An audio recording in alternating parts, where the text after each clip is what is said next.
Hello class, it's Professor Klorman here. This week we have two topics to look at. Plagal 4, which is a new way four chords can behave we haven't studied yet. And then leading tone sevenths, either fully diminished seventh chords or half diminished seventh chords. So two topics, a lot of nice music to listen to and analyze. Let's get started.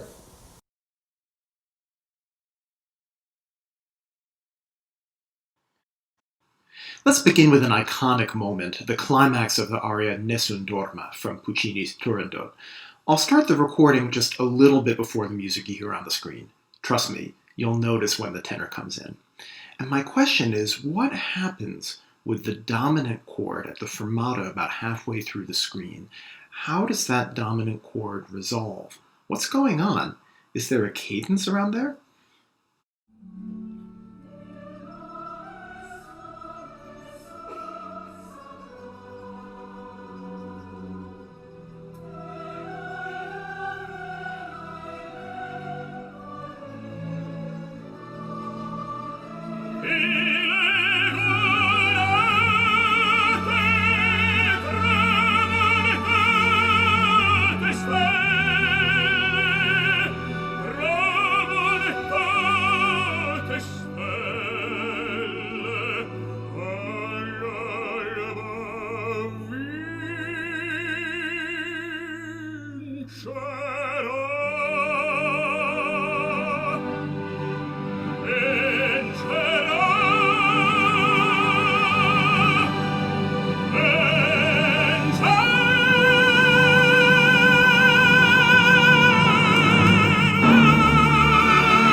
We're on a cadential 6-4.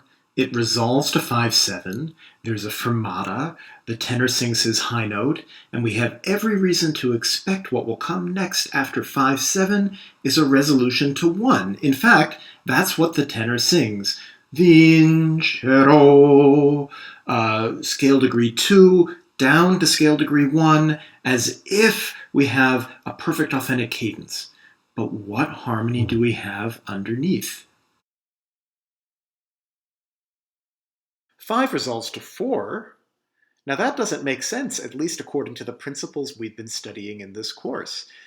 We've been focusing, of course, on music mostly from the 18th, a little bit from the 19th century, broadly speaking in the classical tonal tradition, where we've learned that dominant chords resolve to tonic chords, not dominant going to subdominant. A few things to say about that. First of all, let's consider the date when this aria was composed. Turandot was actually Puccini's final composition. He hadn't even finished it when he passed away. So this piece dates from the mid-1920s, about 150 to 200 years later than most of the music we're studying in this course. Second thing to say is that in other styles of music, a 5 chord going to a 4 chord might be a normal thing. Like in the 12-bar blues, practically every blues tune has a 5 going to a 4. But in the music we'll be studying in this course, 5 to 4 is fairly rare. What's not quite so rare, however, are the final 2 chords of this piece, 4 going to 1. So vincero, vincero, vincero. As the tenor arrives on his final syllable, we have a 4 chord going to a 1 chord. And this is often described as a plagal cadence. Plagal cadences, as we'll discuss in this video, are actually fairly rare in Baroque and classical music, but one sees more often 4 chords going to 1 chords in the 19th century, or this piece being kind of an extension of the 19th century, neo-romantic or late romantic music. One question we might pose, however, something I'd like you to think about in this video, is every time a 4 chord goes to a 1 chord a plagal cadence? Is every time a 4 chord goes to a 1 chord a cadence at all? There might be different ways to think about it, so let's consider some other examples. The music excerpted on the screen comes from a collection of nearly 300 hymns collected, compiled, and arranged for the Church of England by William Henry Monk in 1861. Take a look at the harmonic progression at the end of the hymn. We have a perfect authentic cadence, 5-1, a double bar, and then an amen that goes 4-1. In fact, every single hymn in this book, nearly 300 of them, end the same way, with amen set to 4-1. You could look at this then and say, okay, in this style, it's typical to end with a Plagal cadence, 4-1. But I'd like to think about it differently. I would say it's typical to end with a perfect authentic cadence, followed by some music after the end, like a coda. Think of it like if you're running a race. When you cross the finish line, the race is over. That's the perfect authentic cadence. But maybe your whole experience of the race, meeting up with your friends for the medal ceremony, taking a selfie, and so on, that's like the coda to the race. In the same way, the Plagal cadence, the amen, is extra, but it is after the end, after the structural close. This is one common way Plagal cadences are heard in music of the 18th and 19th centuries. So there will be a main cadence, which will be a PAC, a structural close, and the Plagal cadence, or sometimes it's even nicknamed the amen cadence, has an after the end or coda quality. The word coda, by the way, comes from a word meaning tail, so it is in some sense extra. Tails are nice, but they're extra. Let's compare that to a quite different situation we have here in a soldier's march from Schumann's Album for the Young. It's a collection of piano pieces he wrote for children. I've written in some analysis to get us started. Notice the first few chords are 1, 4, 1. So is that a Plagal cadence in the second measure?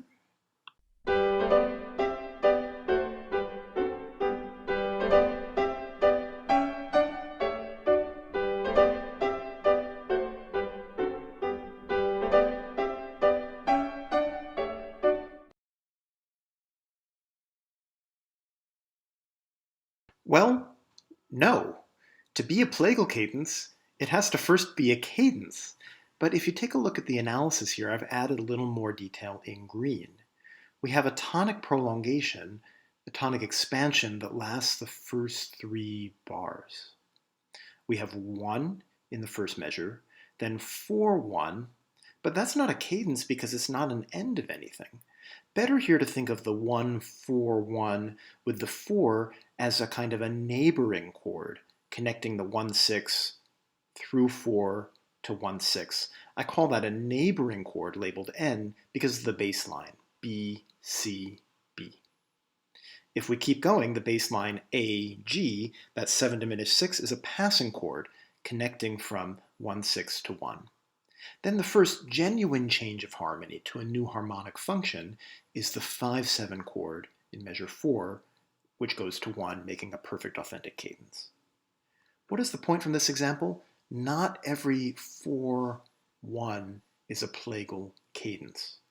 Rather, we have here a tonic expansion, or a prolongation of tonic, an elaboration of tonic, where the 4 is acting like a neighboring chord that helps to expand the 1.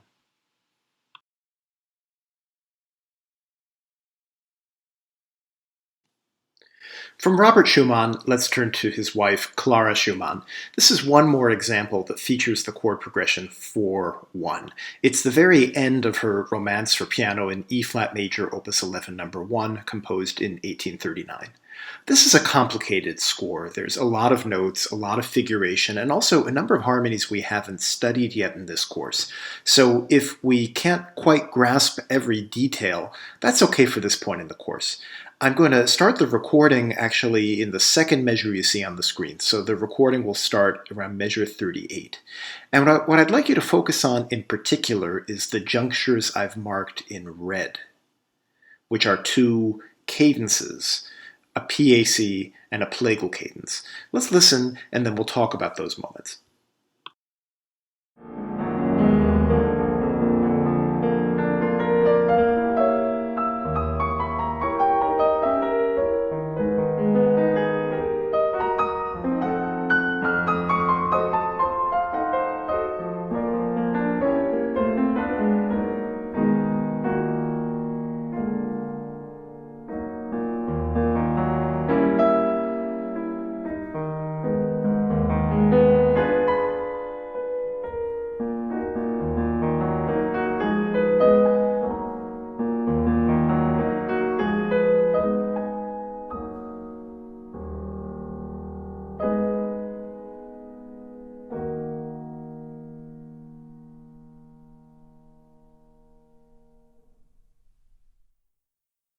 Isn't that beautiful?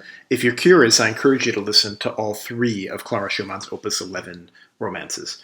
Like I said, this is a complicated passage, but I want to highlight a few details. We start off on a 5 chord. Then we have a passage that uses a technique called a sequence, which you'll study next semester, but the basic idea is the music we hear in measure 39 and 40 is repeated up a step in 41 and 42 to intensify. And then take a look at measure 43. We have 1-6, 4-6, cadential 6-4, dominant 7th, 1, PAC. That cadence is what I'm going to call the structural close, or the main cadence. That is the end of the main part of the romance. It separates the body of the piece from what I'm going to call the coda, which is the music that follows that PAC. And what goes on in the music that follows? Well, take a look at the bottom system. Let's start in measure 46. We have 1 goes to 2 half diminished, back to 1. That's a tonic, subdominant, tonic progression. That's a plagal progression. It's almost the same as going 1-4-1. Why do I say that? Because 2 half diminished has many of the same notes as a 4 chord. So I'm going to call that a plagal motion. Goes 1, 2 half diminished 7 to 1-6. That gets repeated again in measure 47. We get the sense that the piece is sort of winding down, drifting off toward the end. And then the very last 2 chords, we have 4 goes to 1. And we can call that a plagal cadence. In fact, in the 19th century, much more common for composers to have plagal cadences than in the Baroque or classical periods. But I want to point out that even in this piece from the mid-19th century, this plagal cadence is basically an amen. It's in a coda. The main cadence that ends this piece is the perfect authentic cadence in measure 44. I really want to emphasize that in a lot of repertoire, perfect authentic cadences are the cadences that mark ends of sections, ends of movements, ends of themes. And a lot of composers restrict plagal for this amen, coda, after the end type of situation. Okay, let's switch gears a little bit. We have here a passage from a Rondo by C.P.E. Bach, one of Johann Sebastian Bach's sons. Now, I mentioned earlier that 1-4-1 progressions are sometimes used as a way of expanding tonic. Here, I want to look at another way of expanding tonic. If you take a look at what I've sketched out with the green, I've suggested here that the tonic function lasts from the opening through measure 2 to the downbeat of bar 3, followed by subdominant, dominant, tonic. I've sketched that out in green even before I've labeled the harmonies.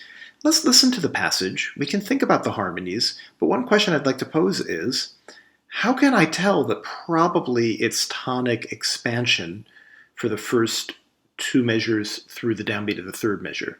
How can I tell after that it's subdominant, dominant, tonic? How can I tell that before I've even gone through and labeled the harmonies?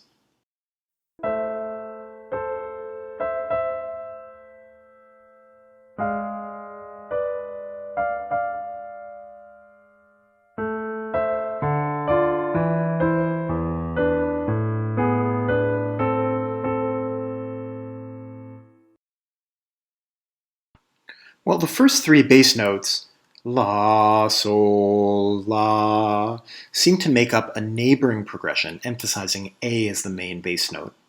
Then when the bass goes D, E, E, A, D to E seems to be expressing subdominant moving to dominant.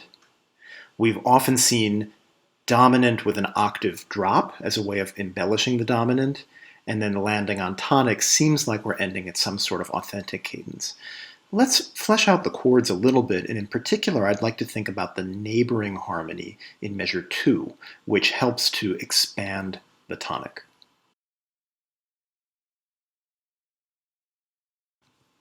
So that harmony is a fully diminished 7 chord. In minor keys, 7 diminished 7 is a fully diminished chord. And when we listen again, I really want to emphasize just how unstable it is. Let's think about why that is. First of all, the chord has two tritones in it. G sharp to D is a tritone, B to F is a tritone. And because of all that instability, we have quite a lot of tendency tones that need to resolve. We have G sharp resolving up to A. We have the tritone away D resolving down to C. Those are the same tendency tones we have in a dominant seventh chord, the leading tone and the note or tritone away. But now we also have the seventh of the chord, F, which is a diminished seventh above the bass, resolving down to E. If we have more tendency tones, we have more instability, more intensity, a greater desire for this chord to resolve to the harmony that follows. 1, and then 4, which is our subdominant, cadential 6/4, going to dominant seventh, and then ending with a PAC.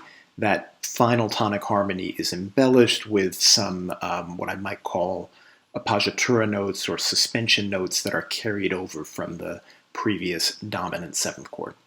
Let's listen again, and the main thing to focus on is the intensity of 7 diminished 7 as a neighboring chord embellishing 1.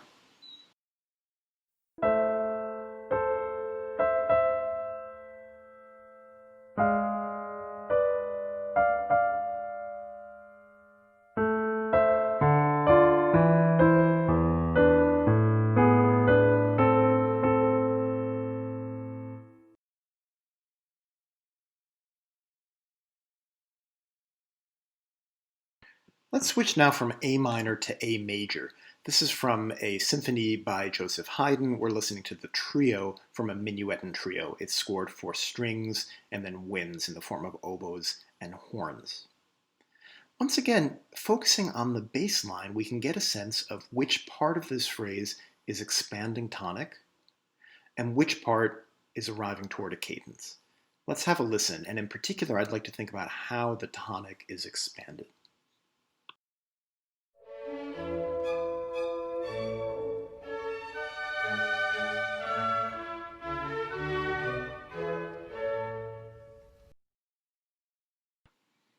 Well, again, let's focus on the bass. We start off with a tonic arpeggio, A, C sharp, E. That expresses tonic harmony from the opening. Then the bass, 5, 1. Well, that's not a cadence because it's the beginning of a phrase. So I'm going to call that tonic expansion. We're still in the beginning part of a phrase. And then, in the third full measure, we have G sharp in the bass, back to A. Seems to be a neighboring chord in the bass, just like the previous example. A, G sharp, A is an expansion of tonic. Then we move to C sharp in the bass at the end of the fourth measure, and we have a progression we've seen quite a lot in the bass. 3, 4, 5, 1. In this case, 3, 4, 2, 5, 1. I'm singing the scale degrees in the bass line. And we've noticed this quite a lot, that scale degree 3 in the bass often marks the end of a tonic expansion. Then we get to scale degree 4 in the bass. That tends to mark the arrival on the subdominant.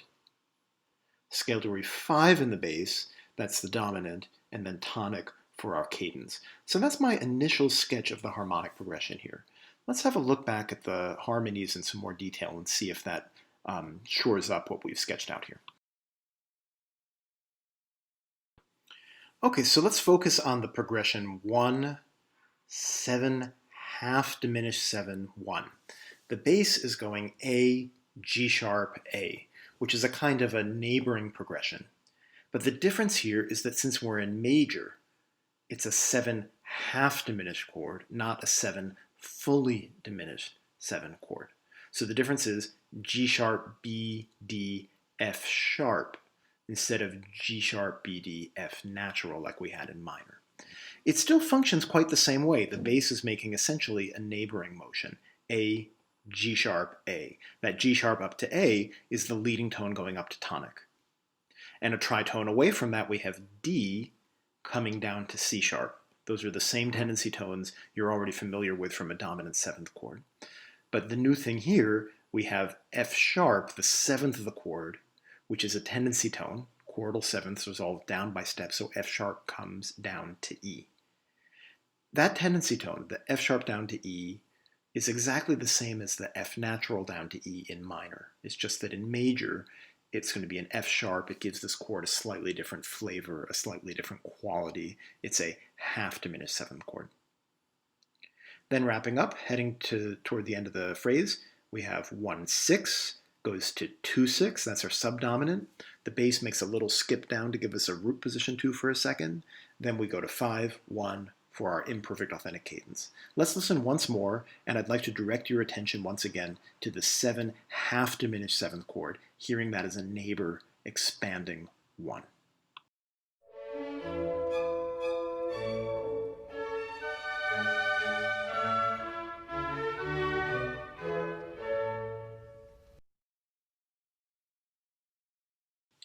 I know this is 3 videos in a row that mention this song by Louise Reichardt. I promise this is the last time we'll touch on it, but this song is going to help us understand an issue that's worth touching on briefly here, which is the relationship between dominant sevenths and 7 diminished seventh chords.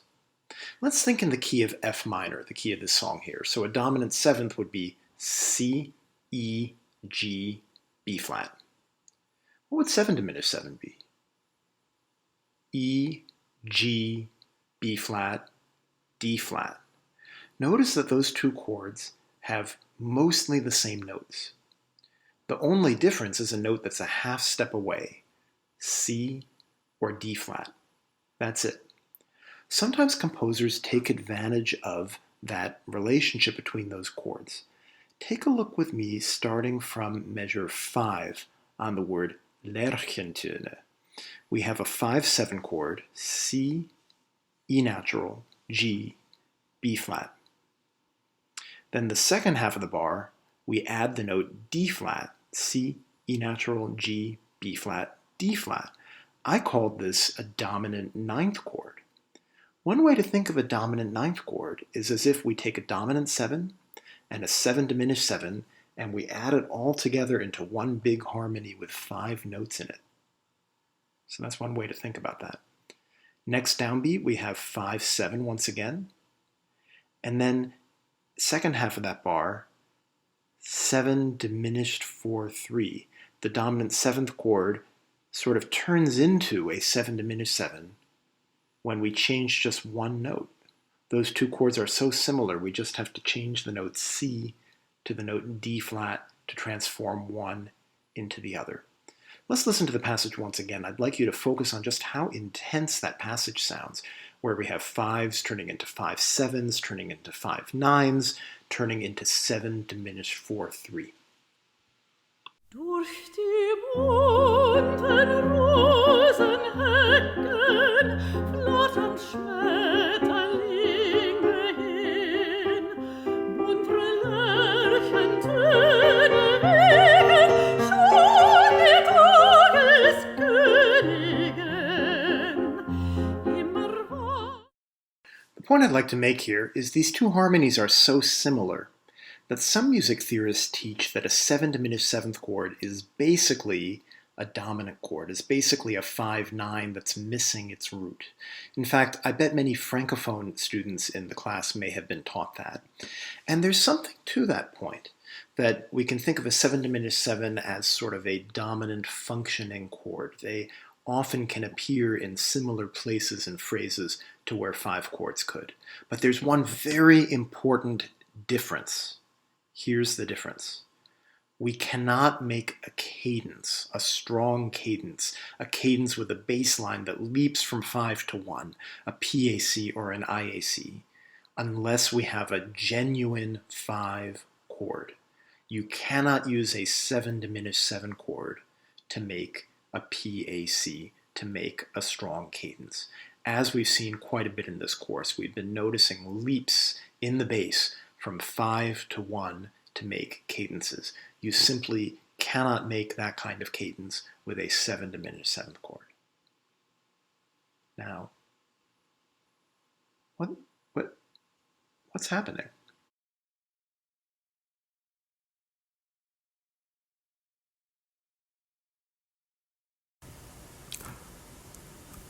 I'm back. I thought we could end today by listening to a sort of spooky scene from an opera by Carl Maria von Weber called Der Freischütz.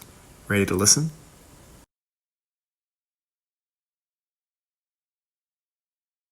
In the Wolf's Glen scene, the protagonist Max, a forester known for his marksmanship, conjures the black huntsman Zamiel, hoping to obtain some magic bullets to help him win a shooting contest.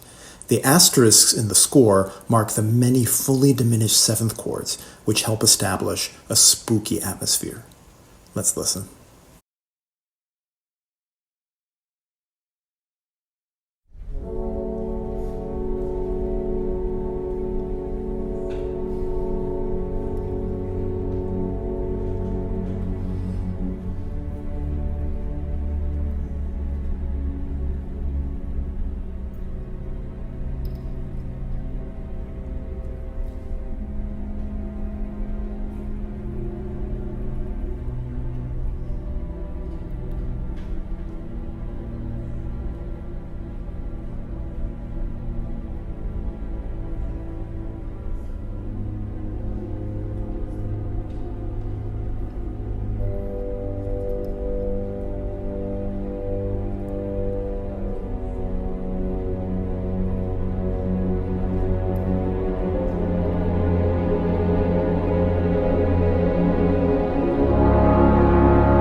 We'll stop listening there, but the rest of the scene is remarkable and worth listening to.